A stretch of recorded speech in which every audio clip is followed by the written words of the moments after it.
قارون موسیٰ کی قوم میں سے تھا اور ان پر تعدی کرتا تھا، اور ہم نے اس کو اتنے خزانے دیے تھے کہ ان کی کنجیاں ایک طاقتور جماعت کو اٹھانی مشکل ہوتیں۔ جب اس سے اس کی قوم نے کہا کہ اترائیے مت، کہ اللہ اترانے والوں کو پسند نہیں کرتا،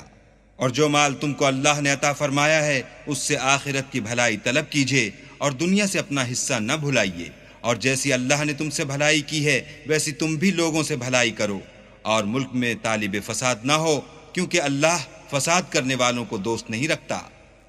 بولا کہ یہ مال مجھے میری دانش کے زور سے ملا ہے، کیا اس کو معلوم نہیں کہ اللہ نے اس سے پہلے بہت سی امتیں جو اس سے قوت میں بڑھ کر اور جمعیت میں بیشتر تھیں ہلاک کر ڈالی ہیں، اور گناہ گاروں سے ان کے گناہوں کے بارے میں پوچھا نہیں جائے گا۔ تو ایک روز قارون بڑی آرائش اور ٹھاٹھ سے اپنی قوم کے سامنے نکلا۔ جو لوگ دنیا کی زندگی کے طالب تھے کہنے لگے کہ جیسا مال و متاع قارون کو ملا ہے کاش ایسا ہی ہمیں بھی ملے، وہ تو بڑا ہی صاحب نصیب ہے۔ اور جن لوگوں کو علم دیا گیا تھا وہ کہنے لگے کہ تم پر افسوس، مومنوں اور نیکوکاروں کے لیے جو ثواب اللہ کے ہاں تیار ہے وہ کہیں بہتر ہے، اور وہ صرف صبر کرنے والوں ہی کو ملے گا۔ پس ہم نے قارون کو اور اس کے گھر کو زمین میں دھنسا دیا، تو اللہ کے سوا کوئی جماعت اس کی مددگار نہ ہو سکی اور نہ وہ بدلہ لے سکا۔ اور وہ لوگ جو کل اس کے رتبے کی تمنا کرتے تھے صبح کو کہنے لگے ہائے شامت، اللہ ہی تو اپنے بندوں میں سے جس کے لیے چاہتا ہے رزق فراخ کر دیتا ہے اور جس کے لیے چاہتا ہے تنگ کر دیتا ہے۔ اگر اللہ ہم پر احسان نہ کرتا تو ہمیں بھی دھسا دیتا۔ ہائے خرابی، کافر نجات نہیں پا سکتے۔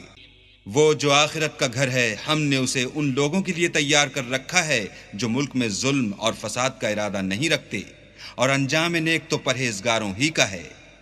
جو شخص نیکی لے کر آئے گا اس کے لیے اس سے بہتر صلہ موجود ہے، اور جو برائی لائے گا تو جن لوگوں نے برے کام کیے ان کو بدلہ بھی اسی طرح کا ملے گا جس طرح کے وہ کام کرتے تھے۔ اے پیغمبر صلی اللہ علیہ وآلہ وسلم، جس اللہ نے تم پر قرآن کے احکام کو فرض کیا ہے وہ تمہیں بازگشت کی جگہ لوٹا دے گا۔ کہہ دو کہ میرا پروردگار اس شخص کو بھی خوب جانتا ہے جو ہدایت لے کر آیا اور اس کو بھی جو صریح گمراہی میں ہے۔ اور تمہیں امید نہ تھی کہ تم پر یہ کتاب نازل کی جائے گی مگر تمہارے پروردگار کی مہربانی سے نازل ہوئی،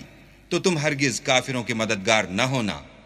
اور وہ تمہیں اللہ کی آیتوں کی تبلیغ سے بعد اس کے کہ وہ تم پر نازل ہو چکی ہیں روک نہ دیں، اور اپنے پروردگار کو پکارتے رہو اور مشرکوں میں ہرگز نہ ہو جیو، اور اللہ کے ساتھ کسی اور کو معبود سمجھ کر نہ پکارنا، اس کے سوا کوئی معبود نہیں، اس کی ذات پاک کے سوا ہر چیز فنا ہونے والی ہے، اس کا حکم ہے اور اسی کی طرف تم لوٹ کر جاؤ گے۔